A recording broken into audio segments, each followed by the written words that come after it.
Hey, everybody, it's Eddie from Tokyo. This is your cryptocurrency update from Japan. And yesterday, there was a very good question left in the comment section, and I have the answer. So when I talked about giving out 5 XRP to your friends and family using the tipping function that WeetsiWin built in the XRP tip bot, somebody asked, well, what about that 20 minimum reserve? And for the application of TipBot, according to Weetsy's Twitter feed here, there is no minimum deposit and no reserve. He uses one big wallet with a database behind, just like the exchanges do. So that is okay. And remember, if you give away those XRP and they are not activated within 30 days, it comes back to you. So you don't lose your XRP. But should that be activated and you get some new person who has skin in the game and they start paying attention to what's going on with Ripple and XRP, the digital asset, I am sure they are going to be excited and want to continue to grow their holdings. So that is something I still very much stand behind. All right, Ripple is eyeing penetration into China, and they are doing it by going into the university there. So Eric Van Miltenberg, he is the SVP Global Operations of Ripple. He announced that they signed with the Fintech Research University in China. They're going to launch a scholarship program to push the blockchain world further into China. This is part of an initiative that was actually launched last June, and it's the University Blockchain Research Initiative by Ripple. They did it with a $50 million investment, and I think this really makes sense, and I'll tell you why. Here is an example of a competition that was backed by Ripple and the MIT Media Labs recently, and the winner was SendFriend. And SendFriend is going to launch this quarter, 2019, their cross-border payment service, and they will be utilizing XRP for the Philippines. And this is just an example that if you introduce the RippleNet technology and how to use the XRP digital asset, people will keep coming up with new use cases. Okay, here is something that's kind of a big buzz in Japan right now. We have the Japan Blockchain Conference. It's going to happen on January 30th and 31st in Yokohama. And Charles Hoskinson of Cardano ADA is going to come. And this is something I don't talk enough about because in Japan, boy, I'll tell you, there is so much support for ADA. And that is mainly due to this gentleman right here. This is Ken Kodama. He is the CEO of Emurgo. To the right here is the CTO, Nicholas Archiadis.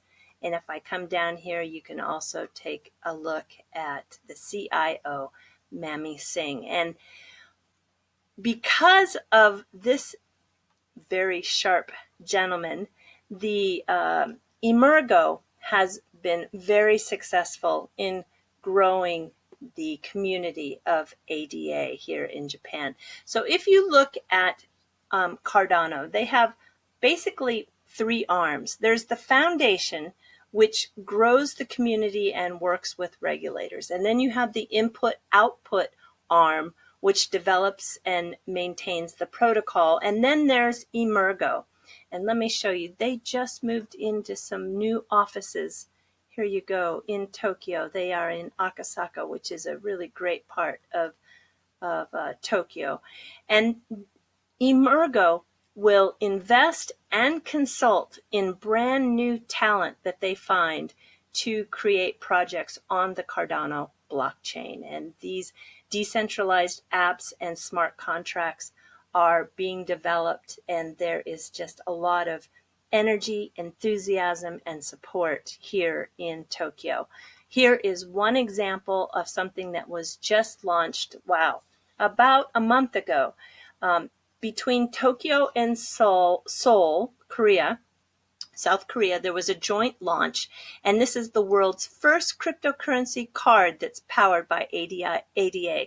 And listen to this, there are 30,000 offline merchants where you can use this gift card. So from coffee shops to convenience stores, and you have the ability to recharge the card with a mobile app. It's just really great, and it's one of those initiatives that was launched with the help of Emurgo. And here, speaking of cards, this is actually from Charles Hoskinson's Twitter. And back in November, he was talking with a company that is out of Switzerland, which we just learned today that SBI Holdings invested in. And this company, which is Tangem, makes these very interesting cold wallets. And they're a very inexpensive, robust virtual currency cold wallet. Here is the company here. Well, actually, I think I have the SBI. Here's the SBI announcement. And this is the company from Switzerland that builds these wallets. And if I work this, you can see how thin it becomes, just like a credit card. And inside, there is this chip and near field communication, which is an NFC antenna inside. So this SBI crypto investment is going to provide another synergy for the ecosystem that Mr. Kitao of SBI Holdings is creating. And these cards are going to be available at vending machines, ATMs, and retail outlets. And you can actually top up the card too. And the big difference is it's a fully trusted card, because if you get a Nano Ledger or a Trezor, and they're great, don't get me wrong, but you have to make sure that you are getting it from a trusted source. Well, in this case, it is 100% fully trusted, because you are the person who is loading it up. So that is something that I think is going to have some very interesting application, because the cards are as little as $5. So it really gives somebody the alternative to store their virtual currency in a safe manner with a very reasonable price. Okay. This was a big power move. Wow. This is Go-Jek, and they buy the Fintech startup Coins.ph. And if you recognize that name, that is because it is one of the liquidity partners for Ripple and XRP. And they did this with a $72 million investment. The company Go-Jek was thought to be about a $5 billion company. With this acquisition, it brings them up to about an $8 billion company. So it's a majority stake, actually, in the company Coins.ph. Now, what does this mean? Does it mean that we are going to see them continue to use XRP? Well, they right now are getting 40 to 70% savings using digital the digital asset XRP. So I can't imagine that they would make any changes for that, because they have over 10 million overseas Filipino workers that are using this payment solution. And they have been that partner since August of 2018. Now, Go-Jek is a very interesting company. They are Indonesia's first unicorn company. They had their initial investment coming from Google and Transcend, which is just a huge internet company from China. And Ojek means motorbike taxi.